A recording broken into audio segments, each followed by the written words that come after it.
Hi everyone, it's me in person. I know it's a rare sighting.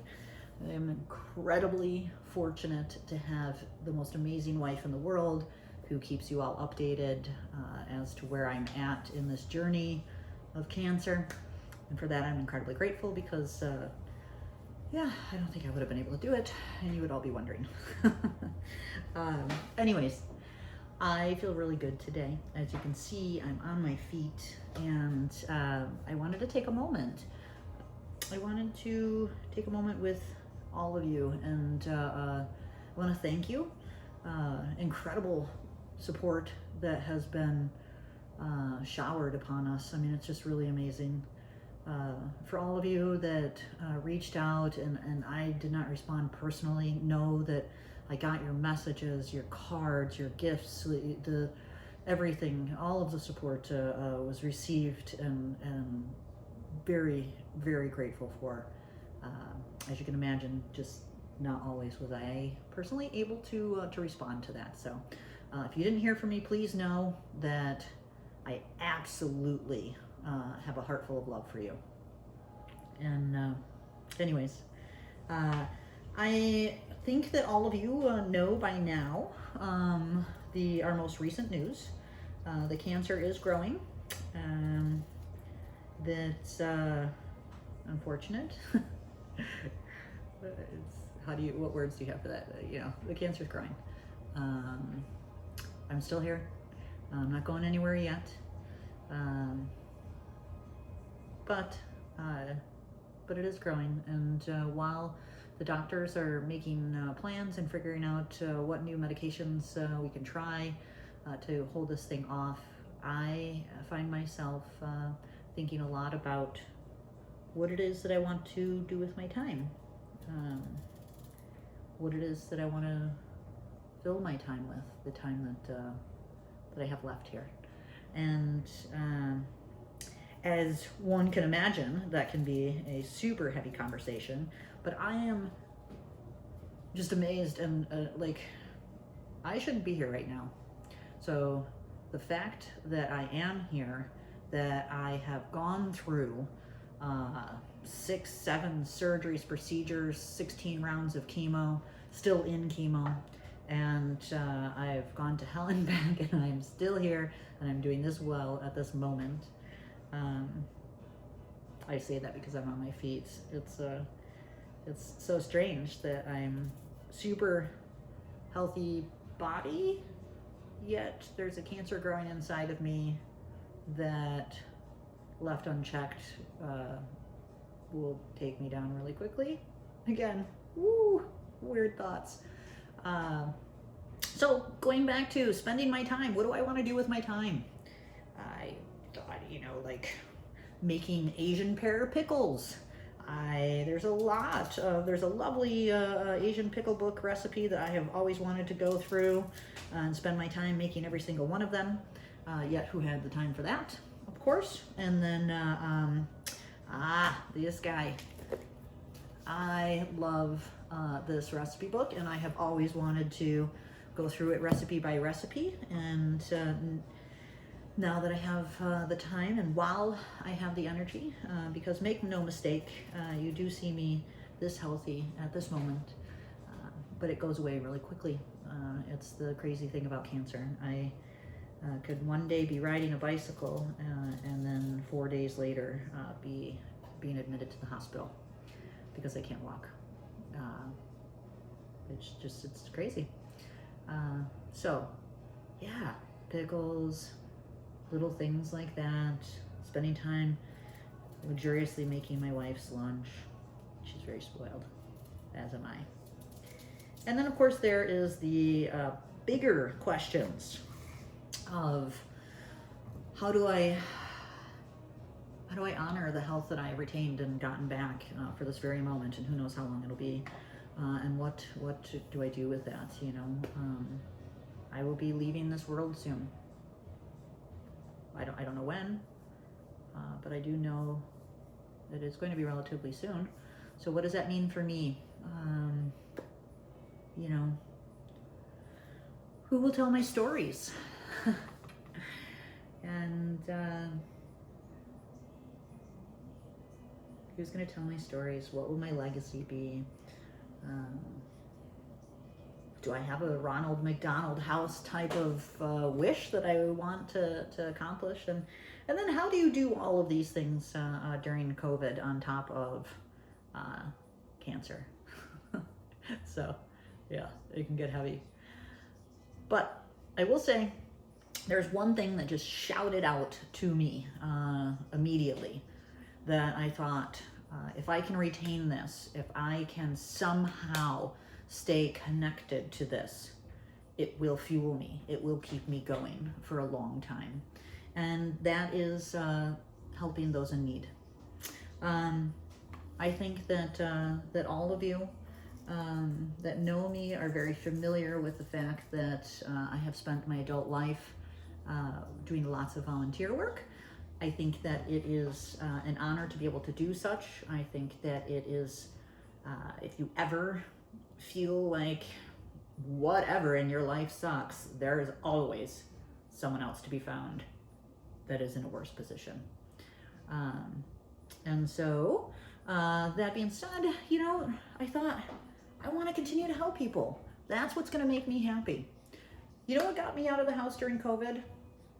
We're in the middle of a pandemic. I have stage 4 cancer. I, of all people, am not supposed to leave the house. I heard and I abided until the day that CPS stated that they could not provide food for children because of the protests. And I don't know what your position is on politics. All I will say is I absolutely understood why they had to make that decision. The safety of those that were serving that food and providing that food to the children to be picked up by families had to be taken into consideration. Did it absolutely suck as a decision for the children? Fuck yes. Which is why that's what got me out of the house when COVID happened. I heard that CPS couldn't feed the children. I immediately reached out to my friends in the community that I have spent 20 years with, feeding children, teaching children about nutrition and cooking and farming and all of that. And I said, what are you doing? Who needs help? What can I do? And my poor wife texted me about 45 minutes later, because she, of course, was tucked away in her office. And she said, where are you? What's going on? And I said, I can't stay in my house knowing that there are children that need food. And that was the beginning. Then I found some wonderful, wonderful folks on the west side, volunteers. I mean, these people are heading out to Garfield Park. They're popping open card tables and distributing whatever it is that they have. People are donating fresh food, cooked food, diapers, all of that. And it is literally a grassroots movement, because it's donated to them, they put it on the table, and they start handing out. And that's amazing. Rain or shine, they're there. And they're continuing to do it. And it's absolutely amazing. And I think that one of the questions that I am always asked is, well, it's the second question that I'm always asked is, what can I do for you? The first is, how are you? Which is very nice. What can I do for you, though? What can I do for you? Everyone asks that. I am so incredibly fortunate that I have so many lovely friends and family. And my wife and I worked our asses off our entire lives so that we are financially stable. So when people ask that question, a lot of times I don't have an answer for them. In the moment, I may not have that answer, but I do now. Yes, I do. What can you do for me? Well, I will tell you that we all know that COVID is coming back. Here in our winter months, we're all about to lock down again. And this week is a prime example for myself. I went to receive my chemo yesterday, but unfortunately my neutrophils, which are your white blood cell count that fights off infections, are too low, so I could not receive my chemo. It also means that I cannot be around other humans because not just COVID, but anything that you are carrying, any little critters that are hitching a ride with you will love me. And so therefore I have to stay in the house. But I'm going to tell you something. even with stage 4 cancer. I'm not staying in this house if there are children that are starving, if there are children that don't have diapers, if there are children, such as a school that I'm on the board of, that have severe autism, need help because they don't know what COVID is or why it's interrupted their world. They need assistance. So I'm not gonna stay in the house unless, this is where you guys come in, da-da-da, what can I do for you? I'm gonna list three things that I am actively engaged in. And if you can pull out your wallet, volunteer your resources or yourself, or DM me because you wanna help but you don't know how, that's what you can do for me. Esperanza. Esperanza is a school for severely autistic children and adults. Before COVID even happened, funding was disappearing because of state and federal budgets. Can you imagine now with COVID? They need money. They need supplies. They are doing the work that needs to be done for those that desperately, like, just look it up. Esperanza. I'm gonna drop a link below, but I would love it if you would pull out your wallet or reach out to them to volunteer. Next thing is, it's called Thankful for Chicago. Thankful for Chicago. This is the group, young group of people that decided they created this nonprofit because they wanted to create really awesome experiences for people. They pivoted when COVID happened. They looked around them and they said, my God, there's so many people that don't have food or housing. What can we do? Let's just focus right here. And they started feeding people, and they fed tens of thousands of people. There are still, to this day, lines upon lines upon lines of people that need our help. Most importantly, again, there are children that need our help. So Thankful for Chicago. Look them up, donate to them, raise your hand to volunteer. They need people to pass things out. They're trying to pivot as we go into the winter months so that they can deliver the donated supplies directly to those in most need. So they need drivers. If you have a car, then volunteer. And then the last one is, this is a personal request. There's a group, it's called Gildas House. Gilda Radner, for any of you that are old enough to remember, was a lovely comedian that got cancer, and they created this Gildas House, a nonprofit, in her honor. And what it does is it provides resources for those with cancer as you're going through cancer. They provide individual counseling, the group counseling, art classes, massage classes, yoga classes, etc.